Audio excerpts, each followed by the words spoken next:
네, 한 주를 시작하는 월요일입니다. 앞서 저희가 말씀드렸던 것처럼 안경환 후보자 낙마 후폭풍이 참으로 거셉니다. 이분과 할 말이 정말 많을 것 같은데요. 혼인 무효 판결문을 최초로 공개한 자유한국당 주광덕 의원이 제 왼쪽에 나와 있습니다. 그리고 오늘도 어김없이 전문가 세 분 더 나오셨습니다. 네 분 어서 오십시오. 네, 안녕하세요. 어서 오십시오. 네, 오늘 뉴스특급 준비한 첫 번째 주제는 바로 이겁니다. 안경환 후보자 날린 판결문. 이 판결문이 조국 민정수석까지 정말 겨눴을까요? 오늘 안경환 후보자의 판결문 입수 과정이 엄연한 불법이라는 목소리까지 있었습니다. 저희가 이 후보자의 판결문 후폭풍을 하나, 둘, 셋, 세 가지로 좀 정리를 했는데요. 첫 번째 한번 같이 보시겠습니다. 이겁니다. 저 얼굴은 좀 익숙하지 않으실 텐데 이영렬 전 판사가 오늘 한 인터뷰에서 안경환 판결문 공개한 것은 현행법을 위반한 것이다 이렇게 얘기했습니다. 그 목소리부터 먼저 듣고 오겠습니다. 신청 절차를 거치지 않으면 이 재판서를 발급을 받을 수가 없어요. 1조의 2에 보면 판결문과 같은 재판서를 발급을 받으려면 재판 당사자이거나 또는 이해관계가 있는 제3자가 그 이해관계를 소명한 때 법원 직원에게 신청할 수 있다 이렇게 돼 있습니다. 정치인이나 이런 경우에는 이해관계가 없는 거죠. 판결문 전면에 인적 사항이 다 나왔죠. 생년월일, 그렇죠. 본적, 네. 주소 이게 다 나와 버렸어요. 그러니까 이런 보도를 한 데도 책임이 있다는 거죠. 여기 직접 당사자가 나와 계시니까 참 질문하기 어렵네요. 주요. 네. 이정렬 전 판사는 저게 비공개가 원칙이라고 얘기를 오늘 오전에 주장을 했습니다. 예. 어떻게 보세요? 이정렬 전 판사의 그 주장은 그냥 일반인이 다른 사람의 판결문을 입수하는 과정이나 정상적으로 입수했을 때 그것을 공표하는 그런 문제에 관한 해당 법조문을 말씀하신 겁니다. 일반인이요? 예. 저는 지금 가사소송법 10조의 2항에 의거해서 이 판결문 사본을 입수한 것이 아니라 대한민국 국회 법제사법위원이면서 법무부 장관 후보자 인사청문위원으로서 국회법과 국회에서의 증언 감정 등에 관한 법률 등의 법률에 의거해서 해당 기관인 대법원 법원행정처에 서면으로 공식 질의를 해서 또 서면으로 그 판결문 사본을 발급받은 것입니다.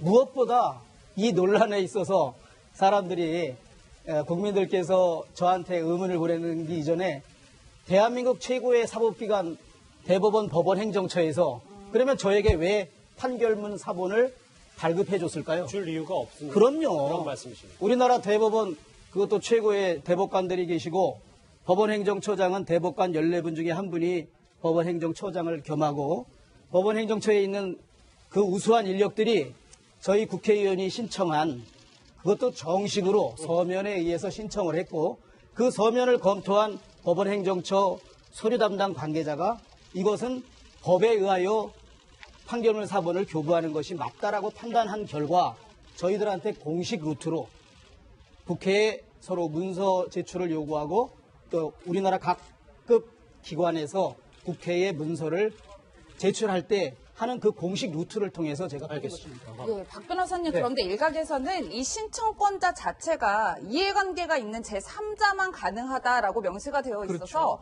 주 의원님께서 신청 자체가 불가능하다 이런 지적들도 있어요. 여러 가지 법들이 있어요. 이제 가사소송법이라는 거는 그 판결문을 외부에 제공할 수 있느냐, 제공할 수 있는 사람의 범위를 규정한 법이고 지금 주 의원님이 말씀하시는 부분은 국회에서 어쩌면 판결문을 할 때는 어떤 법을 근거로 하느냐, 국회법이라든지 청문회 관련된 법이라고 볼 수 있는데요.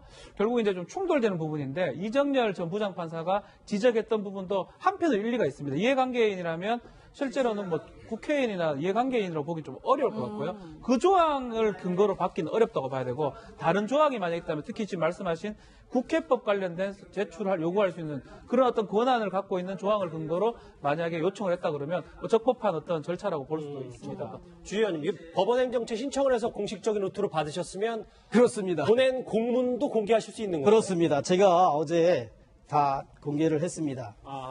참 이렇게 아무리 명백한 서류에 의해서 국민들께 제시를 해도 그 점에 대해서는 이해하려고 하지 않고 오직 자기가 주장하고 싶은 것, 그리고 정치적으로 공격을 하고 싶은 것만 주장하고 있습니다. 이 서류가 이거는 보여드릴 수 있는 서류입니다. 제가 서류 제출 요구 목록이라 그래서 소관기관 대법원 주 의원님 잠시만요. 저기 시청자분들과 같이 보게 해서 예. 조금은 그렇죠. 들어주시면 예. 편하실 그래서 이 서류를 보면 예. 제가 6월 15일 날 서면으로 제출 요구하면서 예. 긴급하게 요청한다. 6월 16일까지 보내달라. 이렇게 한 것입니다. 그리고 두 번째, 이것이 우리 국회에 있는 의정자료 전자 발송 시스템, 그러니까 국회에서 모든 국회의원들이나 국회 직원들이 정부의 그 많은 기관과 산하기관에 어떠한 자료를 요청할 때 이 의정자료 전산 유통 시스템을 통해서 신청을 합니다. 저기 보니까 발송정보에서 국회의원 주광덕 이렇게 예, 써 있네요. 그러니까 저희 사무실에서 정확하게 며칠 날 했고, 그리고 여기에서는 상대 기관인 제출기관이 조회를 15일 날 했다. 그러니까 우리가 발송했지만 그 기관에서도 이런 게 왔네라고 확인을 했다는 것까지 여기 다 있습니다. 알겠습니다. 그리고 이제 그 다음에 세 번째 서류는 준비를 많이 해오셨네요. 예. 이것이 대법원의 법원 관계자 직원이 이렇게 판결문 사본을 주광덕 의원한테 이메일로 보냈습니다. 국회 이메일로. 그래서 마지막에는 요구하신 자료를 첨부 파일과 같이 첨부합니다. 아하. 그러면 즐거운 하루 되십시오라고 법원 공무원이 이렇게 보내요. 대법원 측에서. 예. 이 명백한 이런 자료가 있는데 여러 가지 정치 공세 차원에서 많은 억측이 난무하고 있는 이 현실이 저는 너무나 안타까울 그럼 따름입니다. 제가 하나 질문을 의원님께 예. 드려도 되겠죠? 이게 국회법 관련해서 요청하셨다는데 국회법 몇 조 몇 항에 그런 게 있는지는 뭐 제가 정확하게 모르겠는데 의원님이 한번 설명을 주시면 좋겠고, 다만 지금 인사청문회 아닙니까? 네. 인사청문회 관련해서는 인사청문회법상의 12조 1항에 예. 이런 자료를 요청하려면 위원회의 의결이 있어야 되고 또는 국회 재적위원 3분의 1의 찬성이 있어야만 하는데 그런 게 없지 않았습니까? 의원님 개인적으로 요청하신 거 아닙니까? 예, 그런 부분에 관해서 또 이게 국회법을 위반한 거 아니냐라는 문제 제기가 있습니다. 예. 그것은 국회의 사정을 잘 모르는 데서 온 오해라고 생각합니다.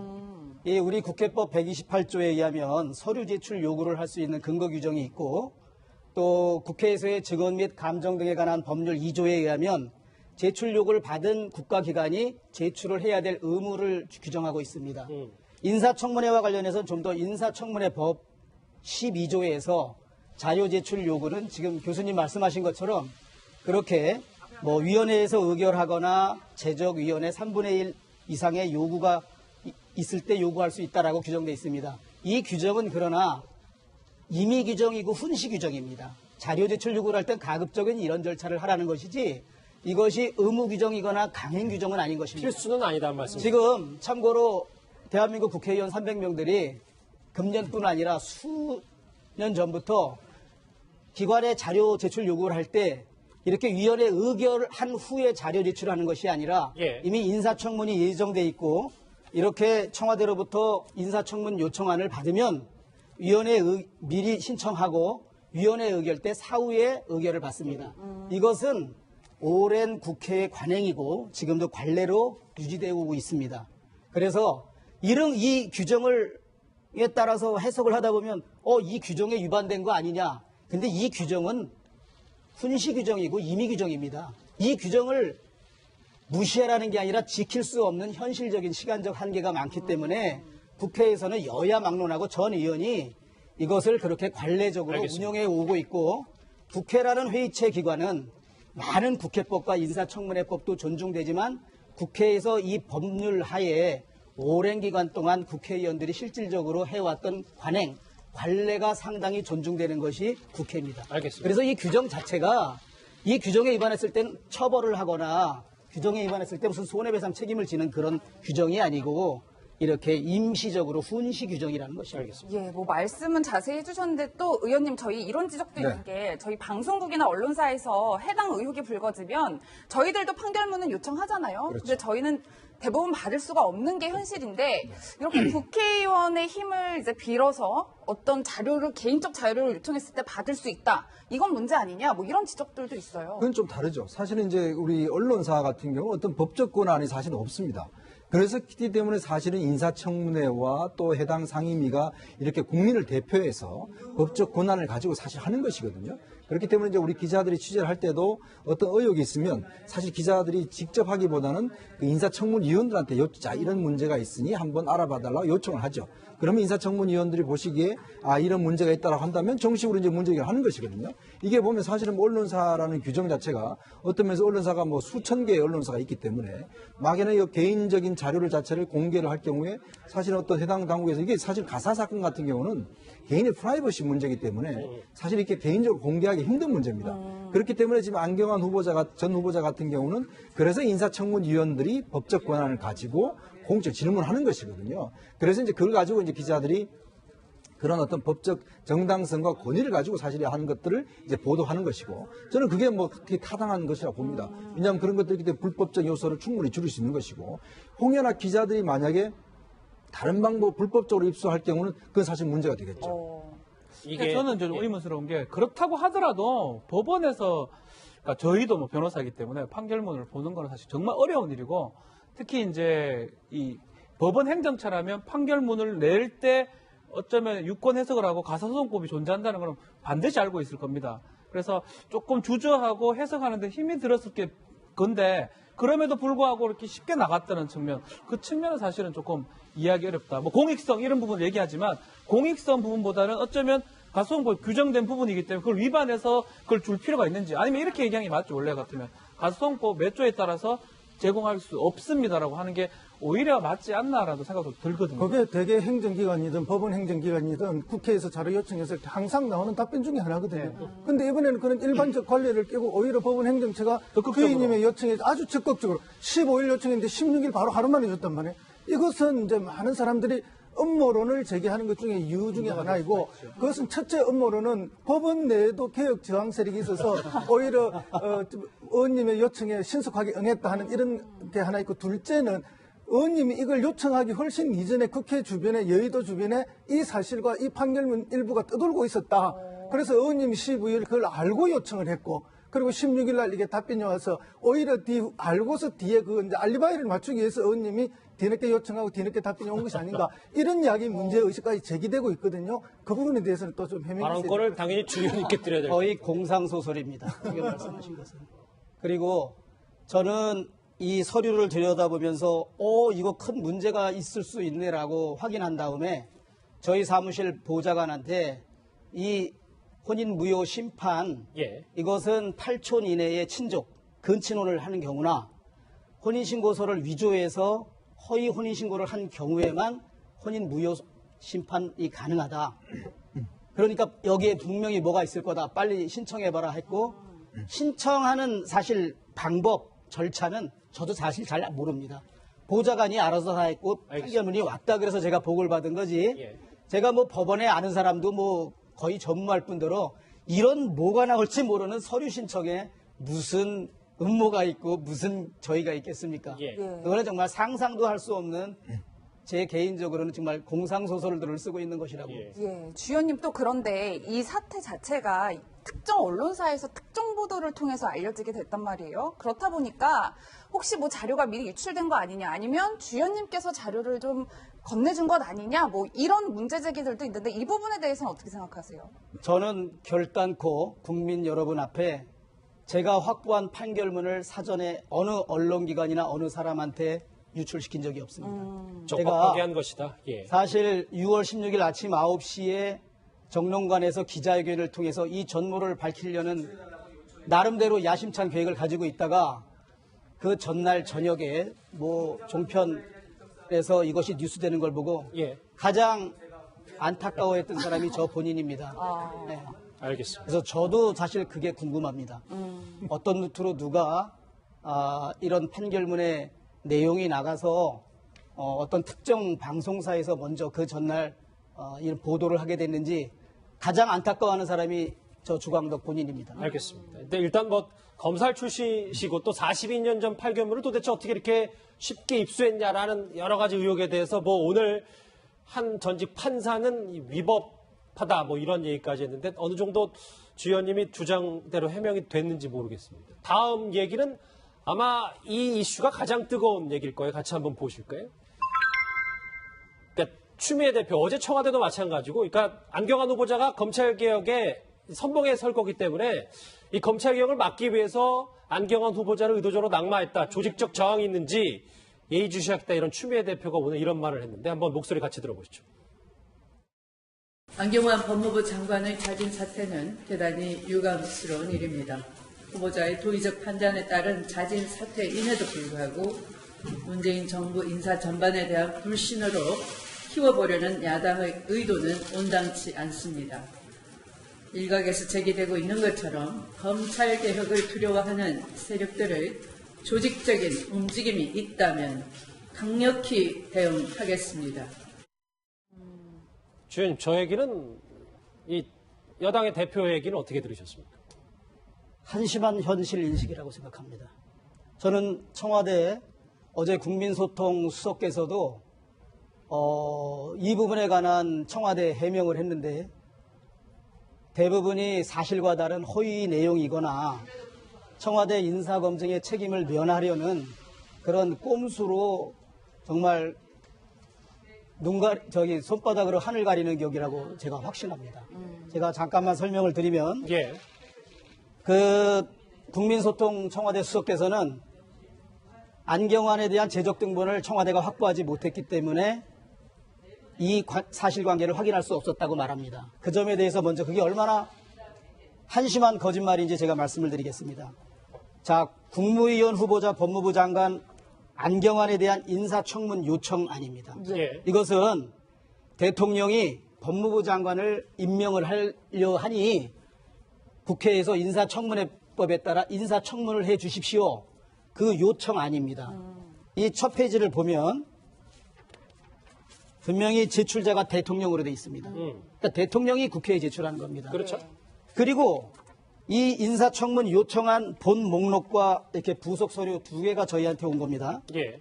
이 인사청문 요청한 본 목록 57페이지를 보면 재적 등본이라고 나와 있습니다. 여기까지는 보여줘도 되겠네요. 이것이 이제 재적 등본이 이렇게 안경환 57페이지. 후보자에 대한 재적 등본. 부친에 대한 부친에 후보자 대한. 부친에 대한 재적 등본. 돌아가셔야 재적 등본이 나옵니다. 예. 거기에 몇 페이지를 더 보면 재적 등본이 여러 페이지로 현철되어 있으니까 제가 요거는 피해 여성의 인적 사항이 있으니까 공개는 하지 않고 63페이지에 거기를 보면 서기 1976년 4월 며칠 한글로 서울가정법원의 안경환은 한문으로 되어 있습니다. 안경환과의 혼인 무효의 심판 확정 동월 며칠 그래서 신고해서 제적이 됐다. 보적이.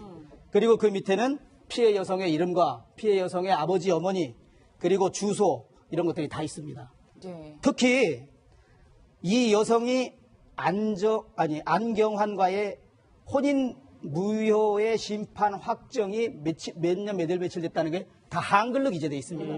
이게 한문도 많이 있는데 이 서류를 청와대 인사검증팀에서 한번 보기라도 했으면 바로 제가 말씀드린 혼인 무효라는 것은 여기 변호사님 계시지만 8촌 이내에 친족과 근친상간을 하거나 근친혼이죠. 근친상간이 아니라 근친결혼을 하거나 당사자 간의 혼인의 합의가 없는 상태에서 일방적으로 혼인신고서 같은 걸 위조해서 혼인신고하는 경우에 혼인 무효 확인 심판을 하게 됩니다. 저는 이걸 보고 보좌관한테 바로 이건 분명히 둘 중에 하나일 거다. 후보자가 8촌 이내에 친족과 근친혼을 했거나 아니면 배우자의 동의 없이 일방적으로 혼인신고서를 위조해서 혼인신고를 했거나 둘 중에 하나다. 그래서 바로 우리가 이거 신청하게 됩니다. 알겠습니다. 예. 그래서 네. 어제 청와대 국민소통수석께서 우리 청와대는 후보자가 재적 등본을 제출하지 않았기 때문에 그걸 알 수 없었다 그러는데 명백한 거짓말 아닙니까? 여기 국회에 제출한 이 서류 57페이지 64쪽에 다 그냥 정확하게 돼 있습니다. 예. 예. 의원님 말씀에 따르면 사실 조국 민정수석도 법 공부를 한 학자 출신인데 이걸 읽었다면 몰랐을 리가 없을 텐데 본인께서는 일단 이혼한 줄만 알았다 이렇게 주장을 하고 있는데 이 부분에 대해서는 어떻게 생각하세요? 그러니까 이혼한 줄만 알았다 그러고 제출한 재적 등본이 없었기 때문에 우리는 알 수 없었다고 이렇게 어제 해명을 하시더라고요. 그 해명 내용이 전부 거짓말이라는 거죠, 제가 제가 여기서 보고 보좌관을 통해서 법원행정처에 판결문 사본 신청을 해서 받아봐가지고 확인한 너무나 간단한 절차였는데 그 많은 민정수석을 비롯한 청와대 인사검증팀에서 아무도 이걸 발견 못했다니 얼마나 그 사람들의 인사검증에 관한 능력과 전문성이 한심하냐. 저는 한심한 걸 넘어서 진짜 딱하다고 생각이 듭니다. 예, 그렇게 말씀하셨는데 그거는 이제 청와대가 만들어서 국회에 제출한 게 아니고 법무부가 만들어서 제출한 거 아닙니까? 요청한 거 아닌가요? 교수님, 여기 대통령이 제출한다고 돼 있는 거 못 보셨습니까? 그리고 못 봤습니다. 이 사람을 장관으로 임명하기 위해서 국회에서 인사청문해달라고 대통령이 요청하는 거고 이 서류는 청와대 인사검증 주무책임자인 민정수석이 이 서류를 다 보는 겁니다. 주 의원님. 그러면 민정수석팀에서 인사검증 뭘 합니까? 이 서류를 가지고 검증하는 거죠. 여기 안에는 이 사람의 병역관계, 세금 낸 관계 이런 것들이 다 들어가 있는 거죠. 주 의원님, 조금 민감한 질문을 드려야 될 것 같은데 왜냐하면 여권 일각에서는 이게 적폐 세력의 음모다라는 얘기까지 나와서 근데 왜냐하면 이게 여기 계신 의원님께서 김기춘 전 실장이 재직 당시에 청와대 정무비서관을 했기 때문에 이게 그런 큰 틀에서 보면 적폐 세력이고 적폐 세력의 음모라서 이런 안경환 후보자 낙마를 위해서 다 이런 유출을 받아서 또 여기까지 했다 뭐 이런 얘기가 있어요. 저의 사무실 통화 내역이나 저 개인 핸드폰 다 봐도 괜찮아요. 제가 우연히 저는 정치인으로서 사실 그 계파로서 친박에서 정치 활동도 한 번도 해보지 않은 사람입니다. 저는 18대 국회 4년 동안 당시 한나라당 새누리당의 쇄신파 개혁파 민본 21의 초대 간사를 하면서 계속 당내 개혁과 이명박 정부를 비판해 왔던 사람입니다. 다만 제가 국회의원 떨어지고 청와대로부터 이렇게 와서 좀 일을 해달라 그래서 저는 가서 정무비서관으로 열심히 일한 거 외에는 제가 특별히 무슨 김기춘 실장과의 관계에서 무슨 무엇을 했다거나 이런 게 전혀 없습니다. 저는 너무나 하늘을 우러서 정말 한 점 부끄러움이 없고 어제에 이어서 오늘 여당 대표께서 저 말씀을 하셨는데 저는 지금 와서 저 말씀을 처음 봤습니다. 정말 저는 문재인 정부나 민주당에서 10년간 정권을 놓쳤기 때문에 다시 정권을 잡으면 정말 국민을 위해서 잘 할 거라는 일말의 기대도 많이 했습니다. 근데 이 문제에 관해서 우리 그냥 국회의원 한 사무실에서 보좌관과 국회의원이 너무나 쉽게 발견한 이 내용조차도 전혀 발견하지 못하고 오히려 거짓말을 해가면서 어제 청와대 국민소통수석이 해명하는 거 보고 오늘 여당의 당대표라는 분이 현실 인식을 저렇게 하는 걸 보고 알겠습니다. 정말 나라의 앞날이 걱정돼도 이거 너무나 걱정된다. 저는 전혀 어떤 검찰 개혁을 저항하는 그런 생각도 해보지 않았고 그런 사람들하고 단 한 번 통화하거나 만나본 적도 그러니까 김기춘 전 실장과 계속 여쭤봐서 죄송합니다. 김기춘 실장 구속된 지 얼마 됐습니까? 어쨌든 이런 얘기와는 전혀 관련이 없다. 여러분. 아이고 그러니까 제가 하나 질문을 드리겠습니다. 이게 참 저도 이 본말이 전도됐다라고 봅니다. 사실 사건의 본질은 안경호 후보자가 본인이 잘못한 거 아니겠어요? 그걸 밝혀낸 사람한테 지금 예를 들어서 이런 왜 밝혀냈냐 이런 식으로 심추궁하는 것 자체가 얼마나 참 이게 본말이 전도됐냐는 생각을 하는데 아마 이거 폭로하시고 난 다음에 문자 폭탄 엄청나게 받으셨다면서요? 네. 얼마나 받으셨습니까? 지금 10,000건도 넘게 받았습니다. 저는 문자 폭탄에 대해서 10,000건이요? 제가 지난 금요일 날 9시에 기자회견하고 나서 계속 문자가 폭탄이 오더라고요. 그래서 오후 한 4, 5시까지는 진짜 한 700-800통, 수백 통이 왔는데 그리고 나서 8시 40분쯤 사퇴를 하셔서 이제는 문자 폭탄 안 오겠구나라고 생각을 했습니다. 근데 제 예상하고 정반대로 장관 후보자 사퇴 발표하고 나서부터 한 10시간 동안은 문자와 전화 폭탄 두 가지가 그냥 0.23초 단위로 와서 제 핸드폰을 사용을 할 수가 없었습니다. 그리고 토요일, 일요일, 월요일, 새벽이든 밤이든 계속 전화오고 문자오고 특히 그게 실질적으로 어떤지 몰라도 국제전화라는 것으로 전화도 많이 오고 국제전화 찍히는 번호로 문자 공격도 많이 오더라고요. 예. 주 의원님 그런데 다른 청문위원들도 인사청문 요청안을 다 같이 읽어보셨을 텐데 네. 우리 의원님 말고 또 비슷한 문제 제기를 하신 분은 안 계신가요? 저는 있는 것으로 알고 있습니다. 그래서 제가 예.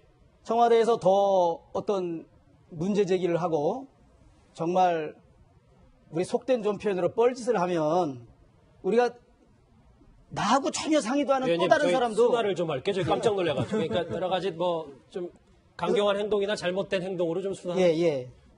그렇게 하게 되면은 예. 저희들이 정말 나하고 또 다른 사람도 이거 한번 보고 너무나 쉽게 발견한 것을 그렇죠.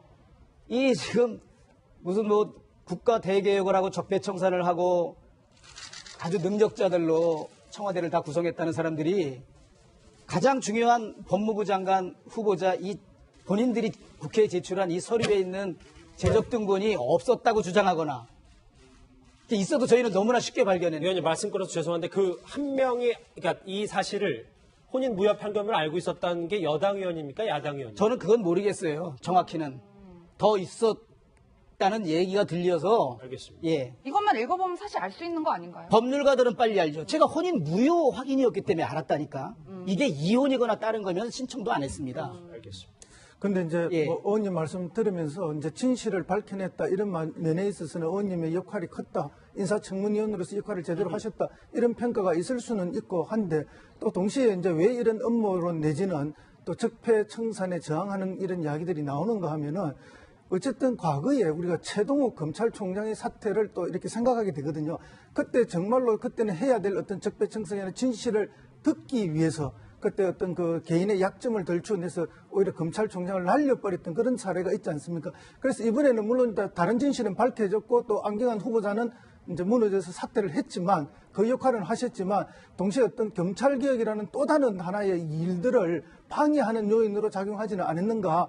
또 그렇기 때문에 거기에 어떤 저항 세력이 있지 않는가 하는 차원에서 이제 문제 제기가 그러니까 교수님, 있었는데요. 저는 이 점에 대해서 국정조사를 해도 단 어느 검찰 간부나 일반 평검사하고 통화하거나 만난 적도 없습니다.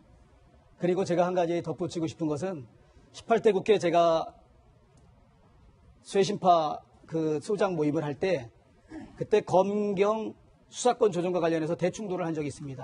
제가 검사 출신인데 경찰 편을 들어서 지금 그나마 경찰의 수사권 근거 조항을 만드는데 예. 제가 아주 최대의 공을 경찰 입장에서 제가 세웠던 사람입니다. 예, 뭐 정말 예 많이 쓰셨는데 마지막으로 한 가지만 정리를 좀 해드리면 예.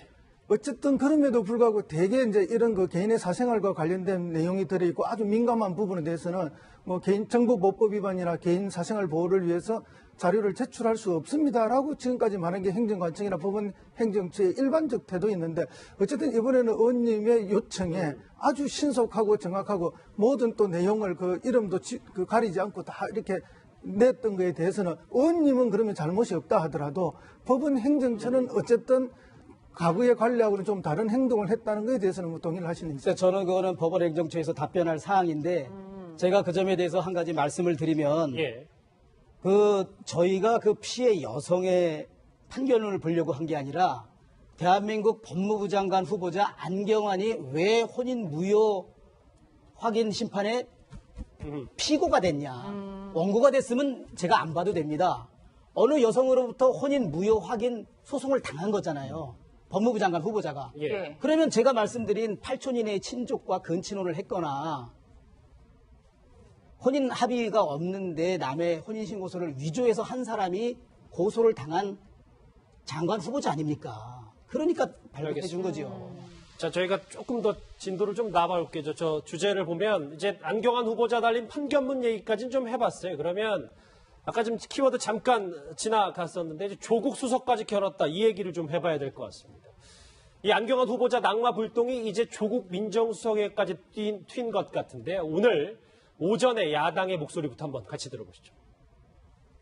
이 중대한 인사 검증에서 아니했다면 조국 민정수석은 국민께 그 실상을 보고하고 책임을 져야 할 것입니다. 그런데도 아직도 변명으로 일관하고 있습니다.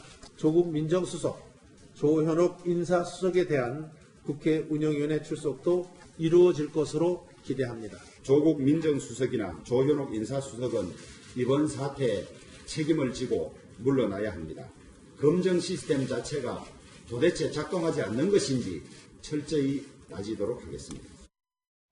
들으셨던 것처럼 오늘 야권에서 예. 저런 목소리가 있었는데 예. 저 주 의원님 이게 뭐 기본적으로 검증을 못했다는 비판을 할 수 있고 뭐 기본적인 것도 못 지켰다라는 얘기도 할 수 있습니다만 그렇다고 해서 이게 조국 수석이 낙마까지 조국 수석도 그만둬야 하는 데까지 밀어붙여야 되냐 이런 데에 대해서는 좀 말들이 엇갈리는 것 같은데요. 어떻게 보세요? 저 개인의 생각을 말씀드릴까요? 예.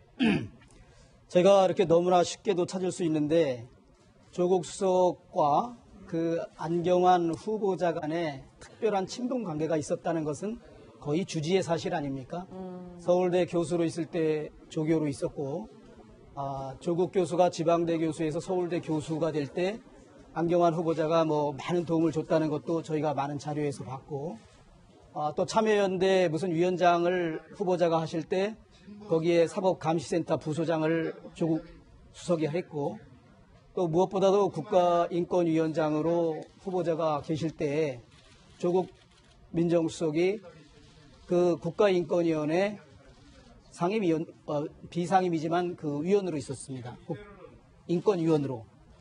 그런 점에 비추어 볼 때 저는 개인적으로 이번 일을 이렇게 보면서 또 어제 국민소통수석이 해명이라고 나름대로 해명하는데 그게 거의 다 인사 책임자인 조국 수석 감싸기를 위한 거짓 해명으로 제가 그것을 본 지금 저는 이것은 조국 수석이 자기 스승에 대한 그동안의 보은 차원에서 아예 인사 검증의 문을 열어보지도 않은 것이다.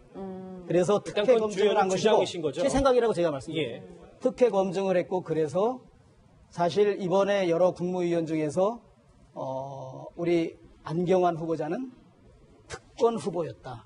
전혀 인사 검증을 받지 않은 특혜 검증에 의해서 특권 후보가 생겼습니다. 반칙과 특권 없는 세상 만들겠다는 것이 문재인 정부의 모토입니다. 예. 그것에 대국민 약속을 정면으로 깬 장본인이기 때문에 민정수석은 국민들께 사과하고 마땅히 그 책임을 지는 것이 국민에 대한 도리이고 그래야 문재인 정부가 새 출발하면서 성공할 수 있다라고 저는 생각을 합니다. 그래서 저도 개인적인 의견으로 이걸 전체를 들여다본 결과 그리고 어제 국민소통수석의 엉터리 해명을 보면서 예. 민정수석은 이제 자리에서 물러나서 나고 우리 저희 문재인 정부가 성공할 수 있도록 뒤에서 돕는 것이 저는 국민에 대한 도리라는 생각을 합니다. 예, 의원님 그런데 뭐 단순 비교는 어려울 수 있겠지만 사실 이전 정부에서 저는 우병우 전 수석이 생각이 나는데 당시에 뭐 법꾸라지라는 별명도 있었고 자고 일어나면 의혹이 나왔기 때문에 양파남이라는 별명도 있었단 말이에요.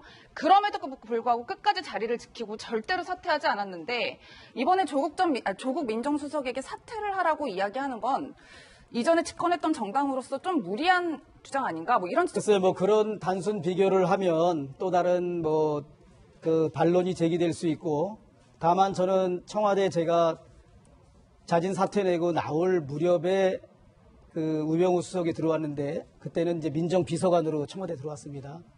제가 청와대 비서관으로서 대외적으로 언론에 공표하지 않았지만 청와대 내부 근무자들한테 나는 그 우병우가 민정수석으로 들어온 거에 대해서 가장 비판했던 사람입니다.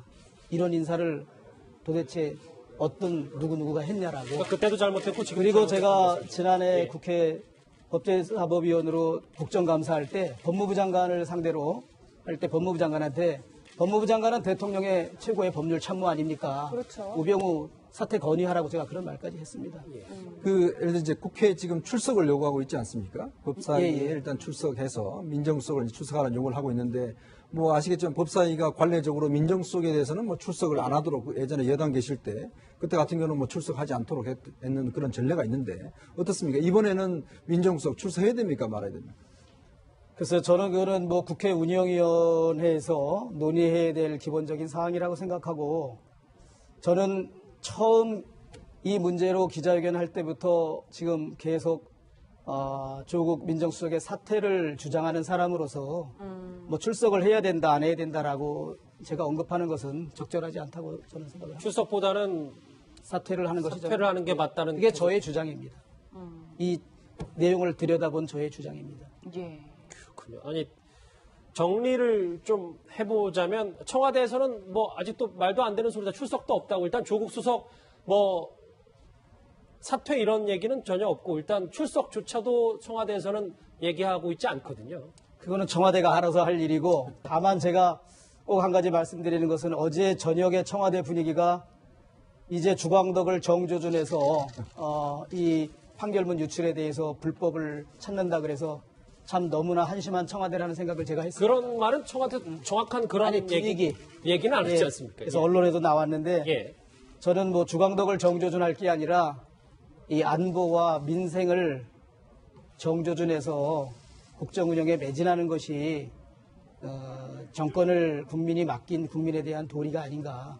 그리고 제가 다시 한번 강조하지만 지금 제기했던 검찰 개혁을 둘러싼 저항 세력과 제가 무슨 야합이라도 해서 이 판결문 사본을 공개한 것처럼 하는 것은 전혀 진짜 공상소설이고, 저로서는 만약에 그런 주장을 사실적으로 하면 얼마든지 저는 법적 조치를 할 준비를 하고 있고, 예. 제가 정말 국민을 향해서 정치를 하고자 했던 그 민본 21 18대 국회에서 생각이 지금도 변치 않고 있습니다. 알겠습니다. 예, 그래서 제가 주장하거나 또 제가 여러 가지 서류 보도 자료를 통해서 낸 것은 제가 진짜 99.9% 순도의 진실이라고 제가 자신 있게 주장할 수 있습니다. 예. 예, 주연님 조국 수석의 사퇴까지 굉장히 강경한 입장이신데 청와대에서도 이야기하듯이 겨를이 없었다 이런 현실적인 문제도 이제 얘기를 하고 있어요. 실제로도 굉장히 급하게 정부가 꾸려진 건 사실인데 이 부분을 좀 염두하실 생각은 없으신 건가요? 저는 차라리 그렇게 솔직히 얘기하고 국민한테 사과하면은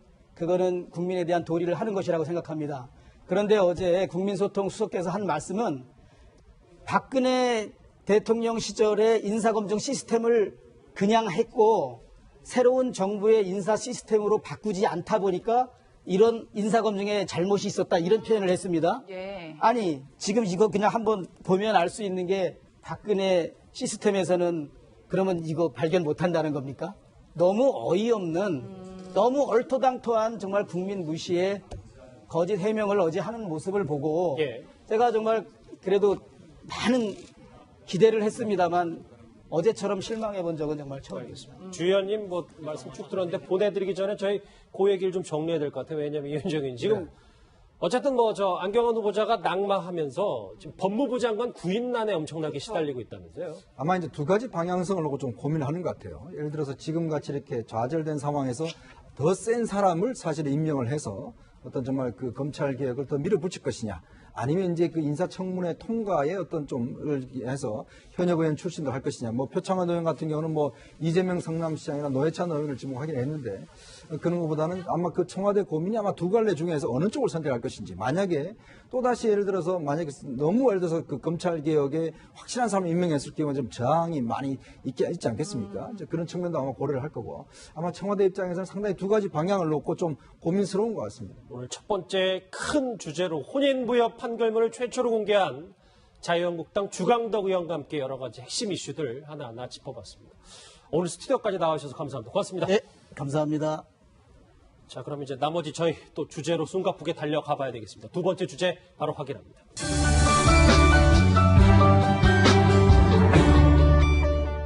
네, 한 주를 시작하는 월요일입니다. 앞서 저희가 말씀드렸던 것처럼 안경환 후보자 낙마 후폭풍이 참으로 거셉니다. 이분과 할 말이 정말 많을 것 같은데요. 혼인 무효 판결문을 최초로 공개한 자유한국당 주광덕 의원이 제 왼쪽에 나와 있습니다. 그리고 오늘도 어김없이 전문가 세 분 더 나오셨습니다. 네 분 어서 오십시오. 네, 안녕하세요. 어서 오십시오. 네, 오늘 뉴스특급 준비한 첫 번째 주제는 바로 이겁니다. 안경환 후보자 날린 판결문. 이 판결문이 조국 민정수석까지 정말 넣었을까요? 오늘 안경환 후보자의 판결문 입수 과정이 엄연한 불법이라는 목소리까지 있었습니다. 저희가 이 후보자의 판결문 후폭풍을 하나, 둘, 셋, 세 가지로 좀 정리를 했는데요. 첫 번째 한번 같이 보시겠습니다. 이겁니다. 저 얼굴은 좀 익숙하지 않으실 텐데 이영렬 전 판사가 오늘 한 인터뷰에서 안경환 판결문 공개한 것은 현행법을 위반한 것이다, 이렇게 얘기했습니다. 그 목소리부터 먼저 듣고 오겠습니다. 신청 절차를 거치지 않으면 이 재판서를 발급을 받을 수가 없어요. 저희 2에 보면 판결문과 같은 재판서를 발급을 받으려면 재판 당사자이거나 또는 이해관계가 있는 제3자가 그 이해관계를 소명한 때 법원 직원에게 신청할 할 수 있다 이렇게 돼 있습니다. 정치인이나 뭐 이런 경우에는 이해관계가 없는 거죠. 판결문 전면에 뭐 인적 사항이 다 나왔죠. 생년월일, 그렇죠. 본적, 네. 주소 이게 다 나와 버렸어요. 그러니까 이런 보도를 한 데도 책임이 있다는 거죠. 여기 직접 당사자가 나와 계시니까 참 질문하기 네. 주의해요. 네. 이정열 전 판사는 저게 비공개가 원칙이라고 얘기를 오늘 오전에 주장을 했습니다. 예. 어떻게 보세요? 이정열 전 판사의 그 주장은 그냥 일반인이 다른 사람의 판결문을 입수하는 과정이나 정상적으로 입수했을 때 그것을 공표하는 그런 문제에 관한 해당 법조문을 말씀하신 겁니다. 일반인이요? 예. 저는 지금 가사소송법 10조의 2항에 의거해서 이 판결문 사본을 입수한 것이 아니라 대한민국 국회 법제사법위원이면서 법무부 장관 후보자 인사청문위원으로서 국회법과 국회에서의 증언 감정 등에 관한 법률 등의 법률에 의거해서 해당 기관인 대법원 법원행정처에 서면으로 공식 질의를 해서 또 서면으로 그 판결문 사본을 발급받은 것입니다.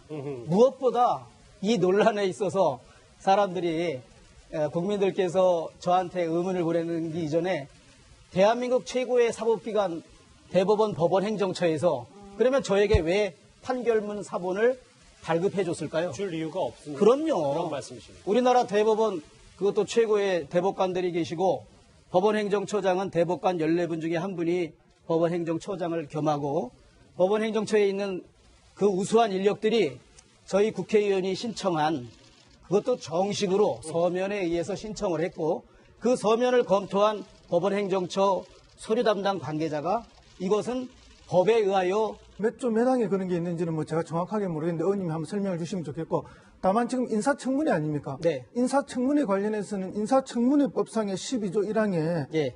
이런 자료를 요청하려면 위원회의 의결이 있어야 되고 또는 국회 재적위원 3분의 1의 찬성이 있어야만 하는데 그런 게 없지 않았습니까? 의원님 개인적으로 요청하신 거 아닙니까? 예, 그런 부분에 관해서 또 이게 국회법을 위반한 거 아니냐라는 문제 제기가 있습니다. 예.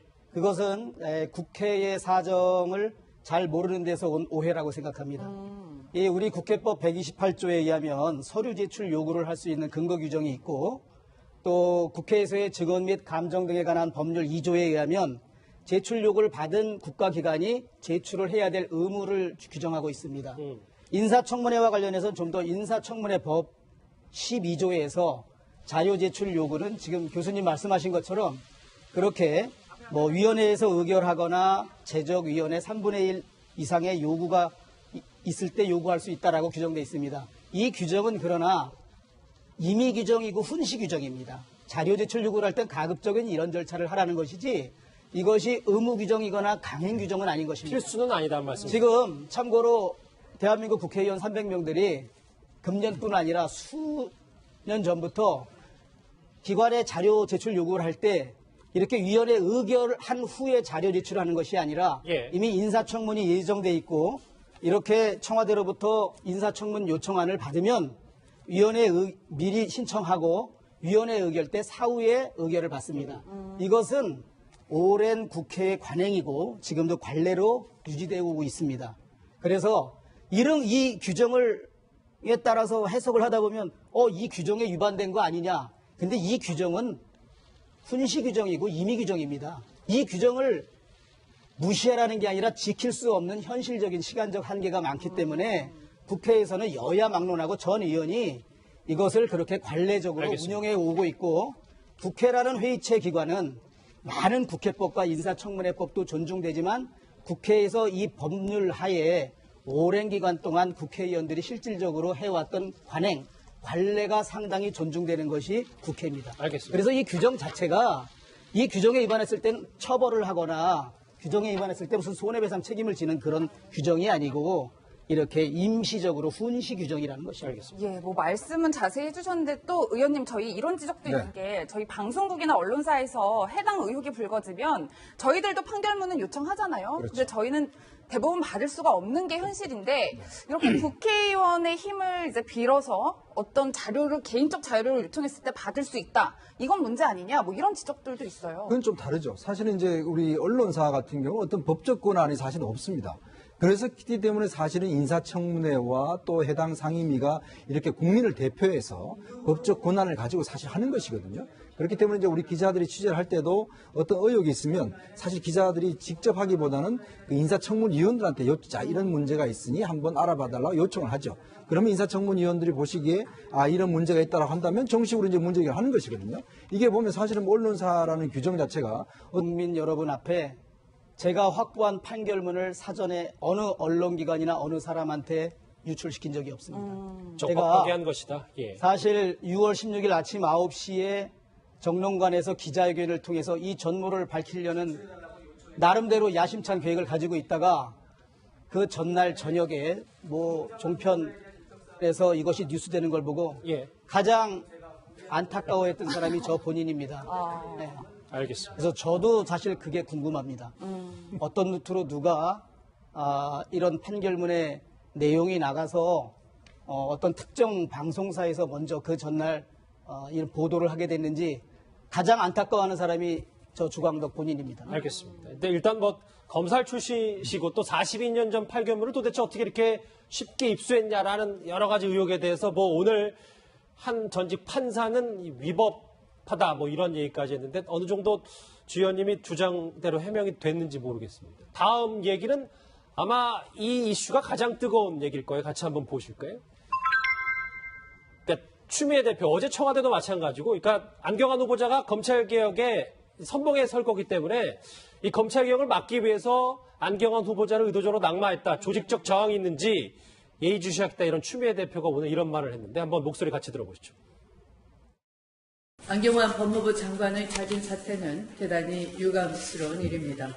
후보자의 도의적 판단에 따른 자진 사퇴임에도 불구하고 문재인 정부 인사 전반에 대한 불신으로 키워보려는 야당의 의도는 온당치 않습니다.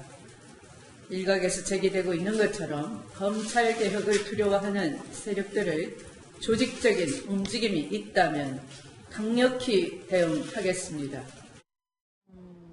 주연님, 저 얘기는 이 여당의 대표 얘기는 어떻게 들으셨습니까? 한심한 현실 인식이라고 생각합니다. 저는 청와대 어제 국민소통 수석께서도 이 부분에 관한 청와대 해명을 했는데 대부분이 사실과 다른 허위 내용이거나 청와대 인사검증의 책임을 면하려는 그런 꼼수로 정말 손바닥으로 하늘 가리는 격이라고 제가 확신합니다. 제가 잠깐만 설명을 드리면 그 국민소통 청와대 수석께서는 안경환에 대한 재적 등본을 청와대가 확보하지 못했기 때문에 이 사실관계를 확인할 수 없었다고 말합니다. 그 점에 대해서 먼저 그게 얼마나 한심한 거짓말인지 제가 말씀을 드리겠습니다. 자, 국무위원 후보자 법무부 장관 안경환에 대한 인사청문 요청 아닙니다. 이것은 대통령이 법무부 장관을 임명을 하려 하니 국회에서 인사청문회법에 따라 인사청문을 해 주십시오. 그 요청 아닙니다. 이 첫 페이지를 보면 분명히 제출자가 대통령으로 되어 있습니다. 그러니까 대통령이 국회에 제출하는 겁니다. 그렇죠. 그리고 이 인사청문 요청한 본 목록과 이렇게 부속 서류 2개가 저희한테 온 겁니다. 이 본 인사청문 요청한 본 목록 57페이지를 보면 어떤 면에서 언론사가 뭐 수천 개의 언론사가 있기 때문에 막연히 이 개인적인 자료를 자체를 공개를 할 경우에 사실 어떤 해당 당국에서 이게 사실 가사 사건 같은 경우는 개인의 프라이버시 문제이기 때문에 사실 이렇게 개인적으로 공개하기 힘든 문제입니다. 그렇기 때문에 지금 안경환 전 후보자 같은 경우는 그래서 인사청문위원들이 법적 권한을 가지고 공적 질문하는 것이거든요. 그래서 이제 그걸 가지고 이제 기자들이 그런 어떤 법적 정당성과 권위를 가지고 사실 하는 것들을 이제 보도하는 것이고 저는 그게 뭐 되게 타당한 것이라고 봅니다. 왜냐하면 그런 것들이 불법적 요소를 충분히 줄일 수 있는 것이고 혹여나 기자들이 만약에 다른 방법 불법적으로 입수할 경우는 그건 사실 문제가 되겠죠. 이게 저는 좀 의문스러운 게 그렇다고 하더라도 법원에서 그러니까 저희도 뭐 변호사이기 때문에 판결문을 보는 거는 사실 정말 어려운 일이고 특히 이제 이 법원 행정처라면 판결문을 낼 때 어쩌면 유권 해석을 하고 가사소송법이 존재한다는 건 반드시 알고 있을 겁니다. 그래서 조금 주저하고 해석하는데 힘이 들었을 게 건데 그럼에도 불구하고 이렇게 쉽게 나갔다는 측면, 그 측면은 사실은 조금 이해하기 어렵다. 뭐 공익성 이런 부분을 얘기하지만 공익성 부분보다는 어쩌면 가소송법이 규정된 부분이기 때문에 그걸 위반해서 그걸 줄 필요가 있는지 아니면 이렇게 얘기하는 게 맞죠. 원래 같으면 가소송법 몇 조에 따라서 제공할 수 없습니다라고 하는 게 오히려 맞지 않나라도 생각도 들거든요. 그게 대개 행정기관이든 법원 행정기관이든 국회에서 자료 요청해서 항상 나오는 답변 중에 하나거든요. 근데 이번에는 그런 일반적 관례를 깨고 오히려 법원 행정처가 피의님의 요청에 아주 적극적으로 15일 요청했는데 16일 바로 하루 만에 줬단 말이에요. 이것은 이제 많은 사람들이 음모론을 제기하는 것 중에 이유 중에 하나이고 그것은 첫째 음모론은 법원 내에도 개혁 저항 세력이 있어서 오히려 의원님의 요청에 신속하게 응했다 하는 이런 게 하나 있고 둘째는 의원님이 이걸 요청하기 훨씬 이전에 국회 주변에 여의도 주변에 이 사실과 이 판결문 일부가 떠돌고 있었다. 그래서 의원님이 15일 그걸 알고 요청을 했고 그리고 16일 날 이게 답변이 와서 오히려 알고서 뒤에 그 이제 알리바이를 맞추기 위해서 의원님이 뒤늦게 요청하고 뒤늦게 답변이 온 것이 아닌가 이런 이야기 문제의식까지 제기되고 있거든요. 그 부분에 대해서는 또 좀 해명이 발언권을 당연히 주의원님께 드려야 될 거의 공상소설입니다. 지금 말씀하신 것은. 그리고 저는 이 서류를 들여다보면서 이거 큰 문제가 있을 수 있네라고 확인한 다음에 저희 사무실 보좌관한테 이 혼인 무효 심판 이것은 8촌 이내의 친족 근친혼을 하는 경우나 혼인신고서를 위조해서 허위 혼인신고를 한 경우에만 혼인 무효 심판이 가능하다. 그러니까 여기에 분명히 뭐가 있을 거다. 빨리 신청해봐라 했고 신청하는 사실 방법 절차는 저도 사실 잘 모릅니다. 보좌관이 알아서 다 했고 판결문이 왔다 그래서 제가 보고를 받은 거지. 제가 뭐 법원에 아는 사람도 뭐 거의 전무할 뿐더러 이런 뭐가 나올지 모르는 서류 신청에 무슨 음모가 있고 무슨 저희가 있겠습니까? 그거는 정말 상상도 할 수 없는 제 개인적으로는 정말 공상소설들을 쓰고 있는 것이라고. 주연님 또 그런데 이 사태 자체가 특정 언론사에서 특정 보도를 통해서 알려지게 됐단 말이에요. 그렇다 보니까 혹시 뭐 자료가 미리 유출된 거 아니냐 아니면 주연님께서 자료를 좀 건네준 것 아니냐 뭐 이런 문제 제기들도 있는데 이 부분에 대해서는 어떻게 생각하세요? 저는 결단코 판결문 사본을 교부하는 것이 맞다라고 판단한 결과 저희들한테 공식 루트로 국회에 서로 문서 제출을 요구하고 또 우리나라 각급 기관에서 국회에 문서를 제출할 때 하는 그 공식 루트를 통해서 제가 알겠습니다. 박 변호사님 그런데 일각에서는 이 신청권자 자체가 이해관계가 있는 제3자만 가능하다라고 명시가 되어 있어서 주 의원님께서 신청 자체가 불가능하다 이런 지적들도 있어요. 여러 가지 법들이 있어요. 이제 가사소송법이라는 거는 그 판결문을 외부에 제공할 수 있느냐, 제공할 수 있는 사람의 범위를 규정한 법이고 지금 주 의원님이 말씀하시는 부분은 국회에서 어쩌면 판결문을 할 때는 어떤 법을 근거로 하느냐, 뭐 국회법이라든지 청문회 관련된 법이라고 볼 수 있는데요. 결국 이제 좀 충돌되는 부분인데 이정열 전 부장판사가 지적했던 부분도 한편으로 일리가 있습니다. 이해관계인이라면 실제로는 뭐 국회의원이나 이해관계인으로 보기 좀 어려울 것 같고요. 그 조항을 근거로 받기는 어렵다고 봐야 되고 다른 조항이 만약 있다면 특히 지금 말씀하신 국회법 관련된 제출할 요구할 수 있는 그런 어떤 권한을 갖고 있는 조항을 근거로 만약에 요청을 했다 그러면 적법한 어떤 절차라고 볼 수도 있습니다. 주 의원님, 법원행정처 신청을 해서 공식적인 루트로 받으셨으면 그렇습니다. 보낸 공문도 공개하실 수 있는 거예요? 그렇습니다. 제가 어제 다 공개를 했습니다. 참 이렇게 아무리 명백한 서류에 의해서 국민들께 제시를 해도 그 점에 대해서는 이해하려고 하지 않고 오직 자기가 주장하고 싶은 것 그리고 정치적으로 공격을 하고 싶은 것만 주장하고 있습니다. 이 서류가 이거는 보여드릴 수 있는 서류입니다. 제가 서류 제출 요구 목록이라 그래서 소관기관 대법원 주 의원님 잠시만요. 저기 시청자분들과 같이 보게 해서 조금은 그렇죠 들어주시면 편하시죠. 그래서 이 서류를 보면 제가 6월 15일 날 서면으로 제출 요구하면서 긴급하게 요청한다. 6월 16일까지 보내달라. 이렇게 한 것입니다. 그리고 두 번째 이것이 우리 국회에 있는 의정자료 전자 발송 시스템, 그러니까 국회에서 모든 국회의원들이나 국회 직원들이 정부의 그 많은 기관과 산하기관에 어떠한 자료를 요청할 때 이 의정자료 전산 유통 시스템을 통해서 신청을 합니다. 저기 보니까 발송정보에서 국회의원 주광덕 이렇게 예, 써있네요. 그러니까 저희 사무실에서 정확하게 며칠 날 했고, 그리고 여기에서는 상대 기관인 제출기관이 조회를 15일 날 했다. 그러니까 우리가 발송했지만 그 기관에서도 이런 게 왔네라고 확인을 했다는 것까지 여기 다 있습니다. 알겠습니다. 그리고 이제 그 다음에 세 번째 서류는 준비를 많이 해오셨네요. 예. 이것이 대법원의 법원 관계자 직원이 이렇게 판결문 사본을 주광덕 의원한테 이메일로 보냈습니다. 국회 이메일로. 그래서 마지막에는 요구하신 자료를 첨부 파일과 같이 첨부합니다. 아하. 그러면 즐거운 하루 되십시오라고 법원 공무원이 이렇게 보내요. 대법원 측에서. 예. 이 뭐 명백한 이런 자료가 있는데 여러 가지 정치 공세 차원에서 많은 억측이 난무하고 있는 이 현실이 저는 너무나 안타까울 그럼 따름입니다. 제가 하나 질문을 의원님께 예. 드려도 되겠죠? 이게 국회법 관련해서 요청하셨다는데 국회법